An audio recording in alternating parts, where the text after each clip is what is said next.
Halo semuanya, perkenalkan kami dari kelompok 2 dengan saya Ardani Merdiatova dengan NIM 123222088. Saya Risa Rismati dengan NIM 123-22093. Dan saya Nurhadi Iksan NIM 123-22098. Hari ini kami akan membahas suatu hal yang relate banget dengan kehidupan mahasiswa. Apaan tuh?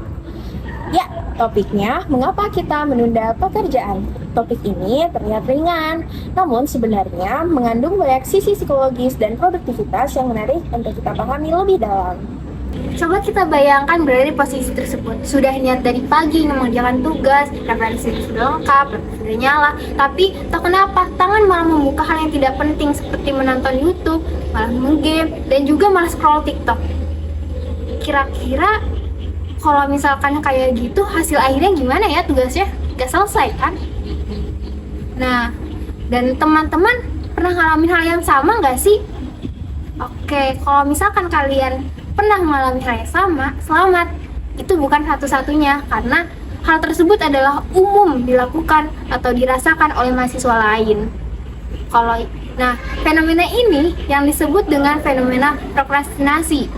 Dan kali ini kita akan membedah apa itu fenomena prokrastinasi.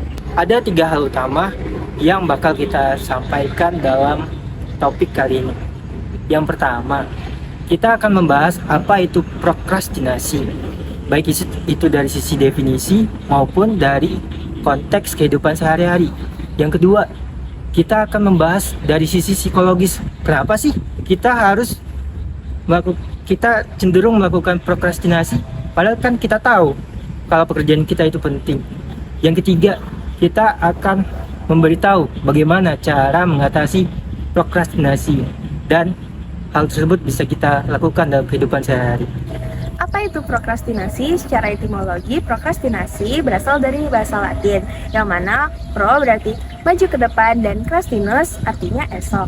Hal ini mengartikan bahwa kita menunda pekerjaan yang dapat dilakukan hari ini dengan berharap dapat dilakukan di esok hari atau di waktu lainnya. Namun secara praktik, kita hanya menggantikan suatu aktivitas yang lebih penting dengan hal yang lebih menyenangkan. Seperti contohnya, kita lebih memilih untuk menonton series dulu dengan alasan biar dapat moodnya. Namun sebenarnya kita bukan karena nggak bisa melakukannya, tapi karena kita mencari pelarian dari tekanan tugas tersebut. Ini bagian yang banyak banget orang salah paham tentang prokrastinasi. Prokrastinasi itu bukan berarti kita malas. Perbedaannya udah jelas. Orang yang prokrastinasi tetap aktif secara sadar, mereka lebih memilih menghindari tugas tersebut dan melakukan hal lain, hal yang tidak penting. Sementara malas itu lebih pasif, tidak ada dorongan untuk melakukan apapun, bahkan aktivitas yang menyenangkan. Jadi, orang yang suka nunda belum tentu pemalas. Bisa jadi dia justru sedang merasa cemas, takut gagal, ataupun kewalahan. Kenapa sih kita cenderung terjebak dalam siklus menunda-nunda ini? Ada 3 faktor yang membuat kita sering terjebak dalam siklus ini. Yang pertama, low ekspektasi.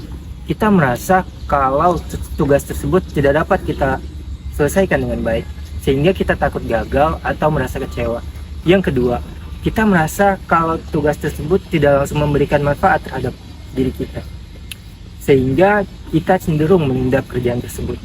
Yang ketiga, tugas tersebut terlalu banyak dan di sekitar kita ada distraksi seperti HP. Prokrastinasi memiliki dampak positif dan negatif dalam kehidupan kita, meskipun dampak negatifnya lebih dominan. Untuk dampak negatifnya, orang akan merasa lebih cemas dan stres ketika tugasnya sudah mepet deadline. Selain itu, kualitas pekerjaannya akan menurun dikarenakan dikerjakan secara terburu-buru, serta dapat menyebabkan gangguan tidur, hilangnya kesempatan, dan penyesalan dalam jangka waktu panjang. Untuk dampak positifnya, beberapa orang merasa lebih kreatif saat berada dalam tekanan. Selain itu, beberapa orang pun merasa dengan menunda pekerjaan dapat memberikan waktu lebih untuk berpikir. Namun, dampak positif ini jika terus-terusan dilakukan tidak dapat menutupi resiko jangka panjangnya. Untungnya, ada beberapa metode yang dapat kita lakukan untuk mengurangi kebiasaan tersebut. Yang pertama, ada metode Pomodoro. Metode ini dilakukan selama kurang lebih 20 menit dengan fokus penuh dalam bekerja. Dan setelahnya 5 menit dilakukan untuk istirahat. Nah, untuk siklusnya itu ada 4 siklus, dan selebihnya itu dilakukan untuk istirahat panjang. Dan yang kedua itu ada Eisenhower Matrix.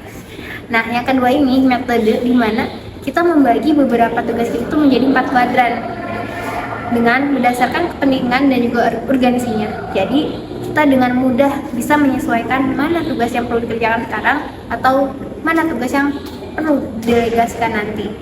Nah, terus yang ketiga itu ada time blocking. Nah, ini sebenarnya lebih kayak kita mengalokasikan waktu kita secara spesifik. Kita membuat jadwal harian kita ataupun kegiatan kita. Misalkan jam 9 ke 10 itu kita mengerjakan laporan praktikum. Nah, jam 11-12 kita waktunya istirahat. Dan itu sesuai dengan jadwal harian kita secara baiknya. Jadi kesimpulannya, prokrastinasi itu bukan soal kemalasan, tetapi lebih ke respon emosional atau psikologis terhadap suatu tugas. Otak kita cenderung kewalahan dalam mengerjakan tugas, sehingga kita cenderung menghindar. Dengan menerapkan strategi yang tepat dan mengetahui penyebabnya, kita bisa menjadi lebih produktif. Untuk menutup pembahasan kita kali ini, saya akan membagikan kutipan dari Zig Ziglar. You don't have to be great to start, but you have to start to be great. Yang artinya, kamu gak harus menjadi hebat untuk memulai. Tapi kalau kamu mau menjadi hebat, kamu harus berani memulai. Mulailah dari hal-hal kecil, karena hal-hal kecil tersebut yang akan mengubah masa depan kalian.